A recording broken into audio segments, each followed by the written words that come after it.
That year, he became an independent candidate and received nearly 7% of the vote in the November election. Ahead, a discussion with Mr. Anderson on his campaign and his perspective on the 1992 election season.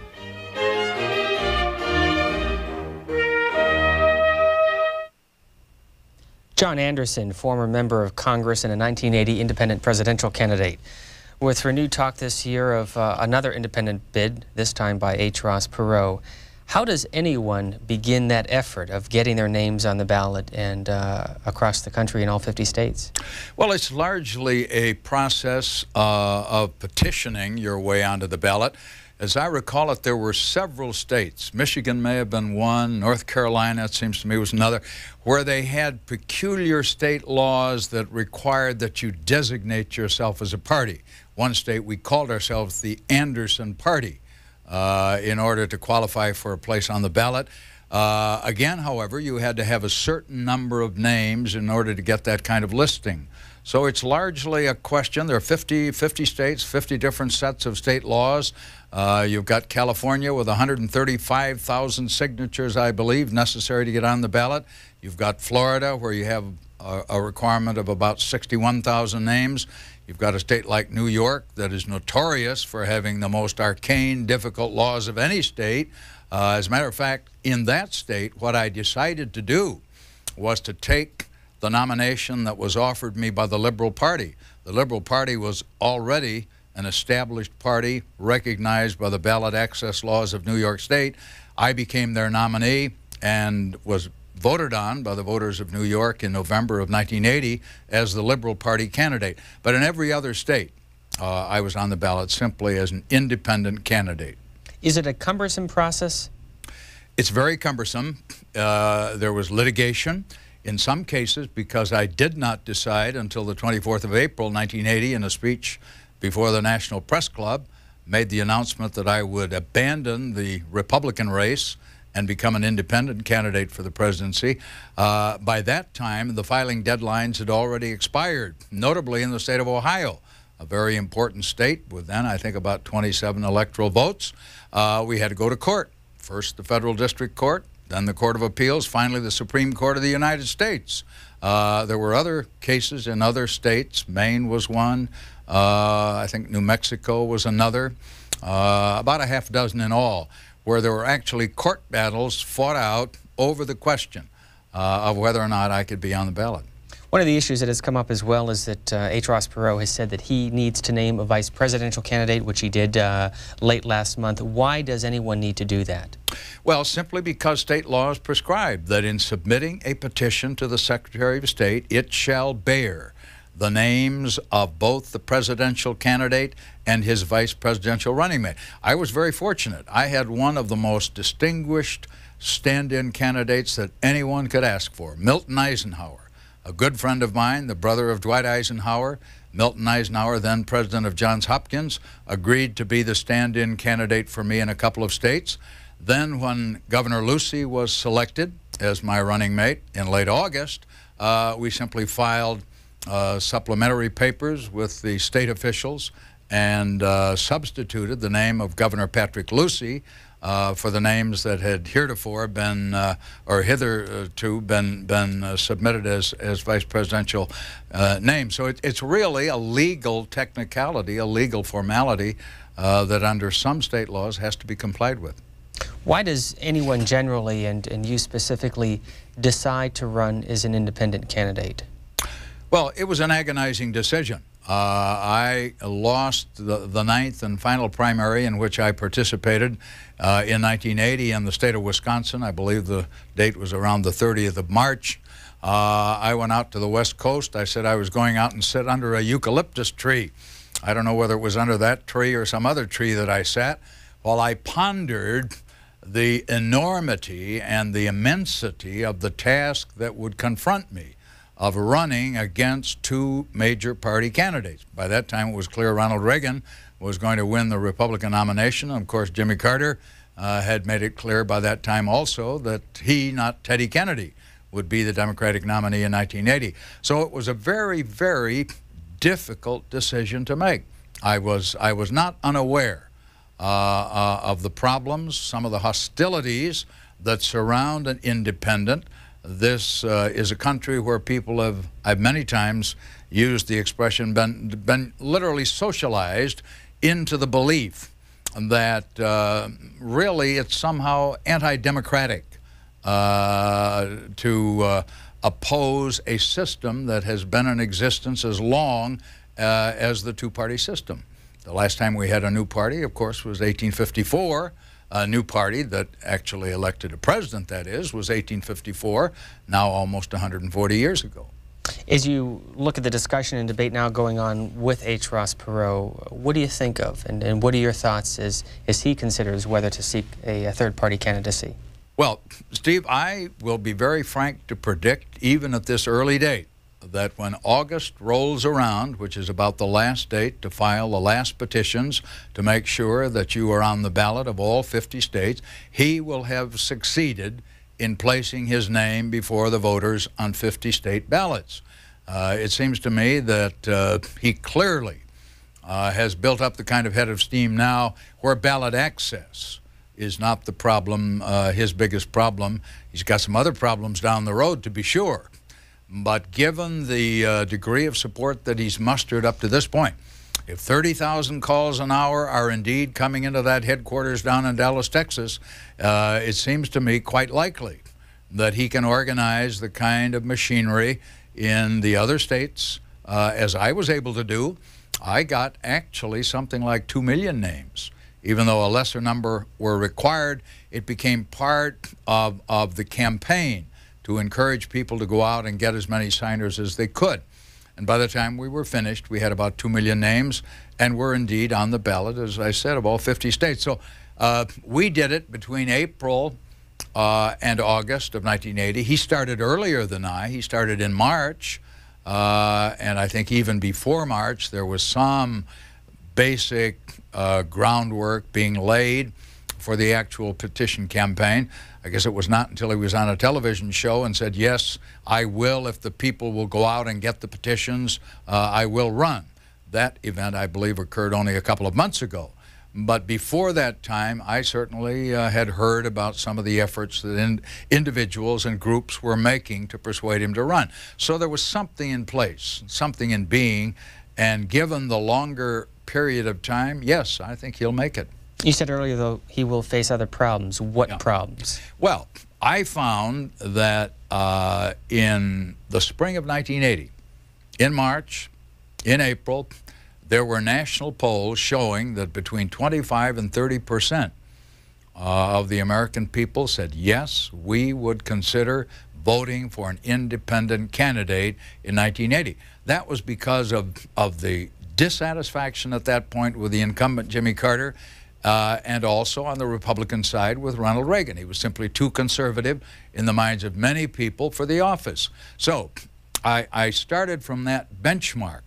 But then, as the spring wore on, and more particularly as summer, July and August, brought the conventions of the two major parties, the media spotlight swung so completely in the direction, first of all of the hoopla that went on at the 4- or 5-day conventions in Detroit and New York of the two parties, that the independent candidate simply got lost in the shuffle. It was very hard to keep reminding people that, yes, despite the conventions and what's going on in the two major parties, there is another live candidacy out there. Then, secondly, when I could not get Carter to appear in a debate where I was on the platform. I had one debate with Ronald Reagan, September 21st, 1980, in Baltimore. But after that, I was unable to get into any additional debates, and more particularly, when the last debate was held about 10 days before the election, Carter finally agreed, and the League of Women Voters agreed that they would stage a 2-person debate without me. Then really I was dealt out of the picture conclusively, because on 100 million television sets there was framed the images of 2 men, 2 candidates. And it was very hard for people to seemingly comprehend that there was another candidate in the race. So these are some of the problems that I think Perot will have to contend with. How would you compare the political mood of 1980 versus what we're seeing in 1992? Well, I believe that even though there was immense dissatisfaction, I cited the poll figures in the spring of '80, it was largely dissatisfaction that related to the candidates themselves.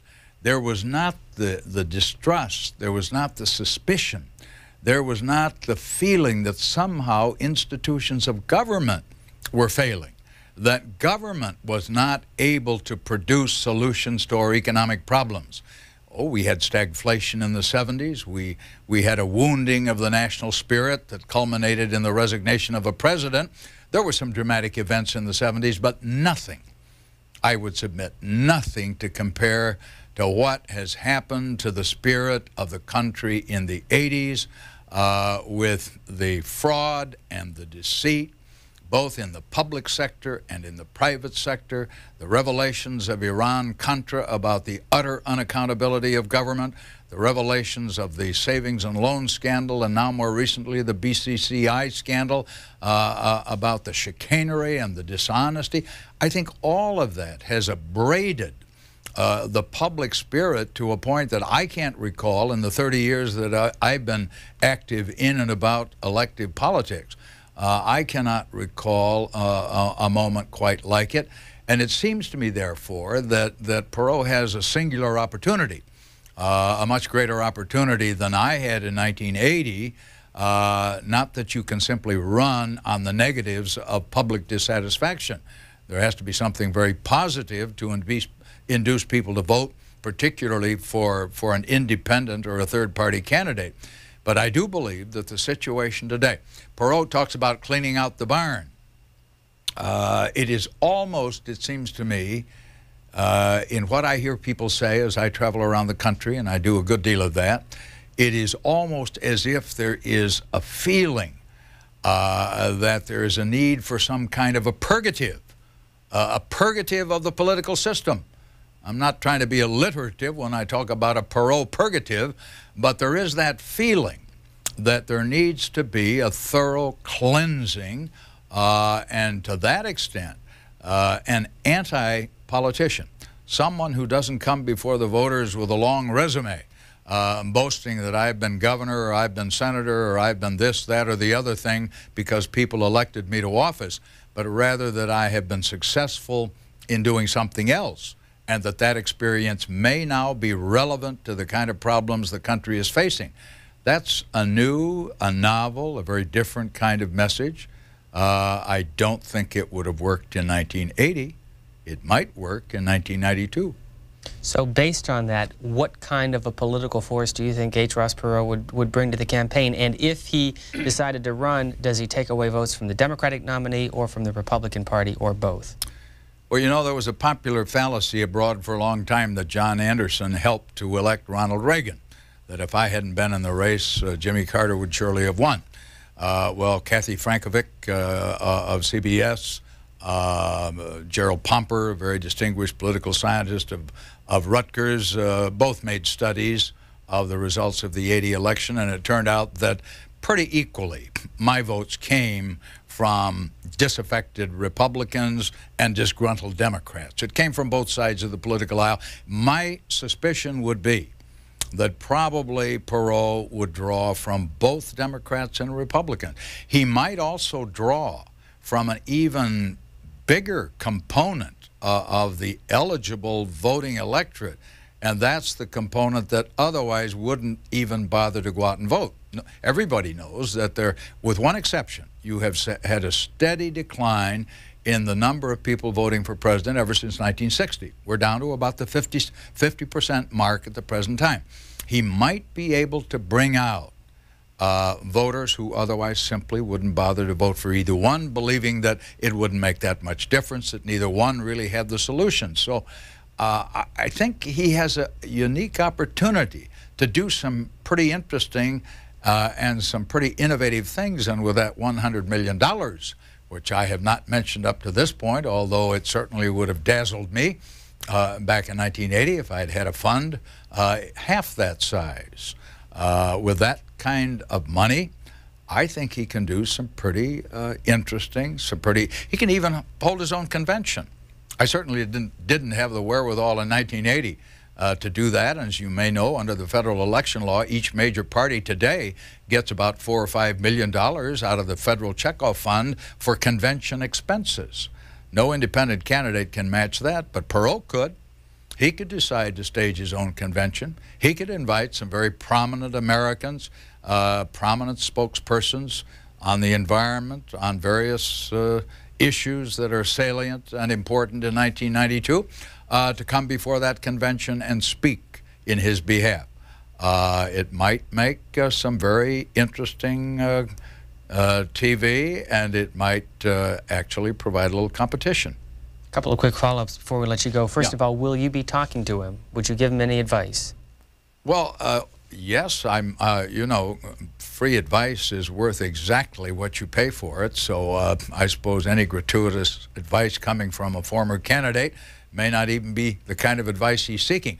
But seriously, I think he is going to have somebody advise him on the political considerations that enter into any campaign. I heard him quoted, or saw him quoted the other day at least, as saying, no handlers. Washington is a town that is just full of these master mechanics of politics, these paid handlers. I want none of that. Well, that's fine. He probably has a point. But he certainly cannot totally eschew some political advice from somebody, somewhere, sometime, if he hopes to succeed in this very bold venture. What about this election so far? What are your observations as to what we've seen and what you expect to see in the next few months? Well, again, I guess I've followed every campaign since 1960 very closely, when I first ran for a party office in that year. Even before that, ran for state's attorney out in Illinois. So I guess I could go back to 1956, which is a generation. There have been more surprising twists and turns. Every campaign has them. But I think some of the gyrations that I have observed in the standings of candidates in this campaign pretty well set a new record for surprises, and I don't think they're over yet.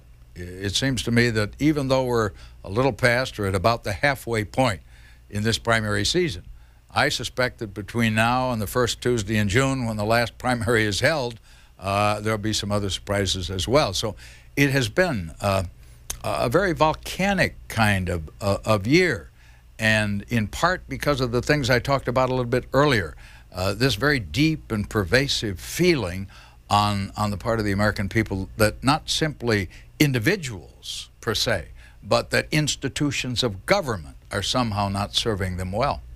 And finally, based on that, do you see the third party or an independent candidacy taking shape? You got 6% of the vote. Yep. George Wallace in 1968 got, what, 13% of the vote? Well, make it 6.65 or round it out at 7. 7 sounds better. That's a luckier number. But seriously, I had thought that it would take until later in this decade before you would really see the blossoming of an enduring effort. And actually, this would be the advice that I would give gratuitously, that it would have to be made clear, I believe, to attract support, that this was a long-term effort. We hear a lot in this campaign about, oh, we've got long-term solutions.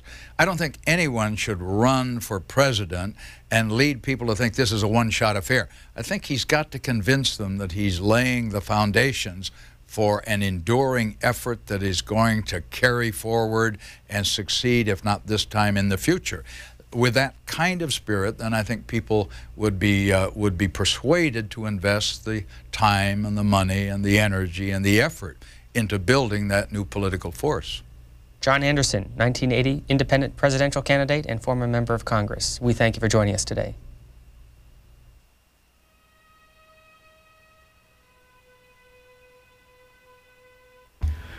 Road to the White House is C-SPAN's weekly look at the 1992 presidential campaign season. Join us every Friday and then again on Sunday night as we bring you the issues and candidates in this election. Here is a programming reminder. Join us tomorrow morning at 9 o'clock Eastern Time, 6 o'clock on the West Coast for live coverage of a joint news conference held by Arkansas Governor Bill Clinton and the Governor of New York, Mario Cuomo. They have scheduled an early morning meeting in Albany, followed by a news conference in Governor Cuomo's office.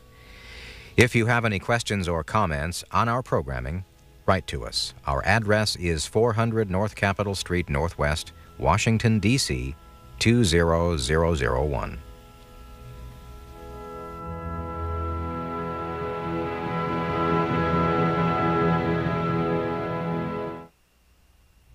C-SPAN, the cable satellite public affairs network, and its companion network, C-SPAN 2, are privately funded to serve the public